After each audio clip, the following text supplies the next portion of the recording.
কোন গোপনে মন ভেসেছে ধারাবাহিকে দেখেছিলাম আমরা প্রিয়া প্রতিম ডিভোর্স পেপারে সই করে আলাদা হয়ে গেছে, শ্যামকে বিয়ে করবে সেই মতো বন্দোবস্ত করেছে।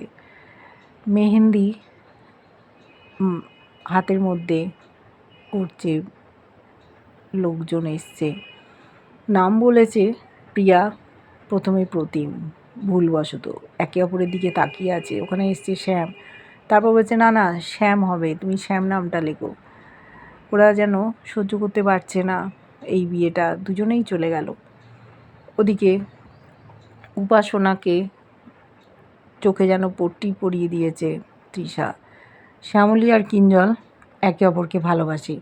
রাতের বেলা প্রত্যেক ঘরের দরজা লাগিয়ে দিয়েছিল শ্যামলীর বেশধারী তৃষা, কিন্তু উপাসনা দেখতে পেয়েছে যে কিঞ্জলের সাথে শ্যামলী ভালোবাসার আবদ্ধ।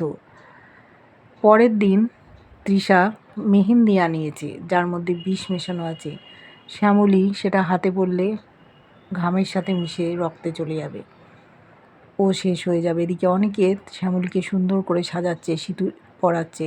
তৃষা বলল স্বামীর হাত থেকে এক মাথা সিঁদুর নিয়েই শ্যামলীকে চলে যেতে হবে। কী করবে উপাসনা, দেখতে থাকবো।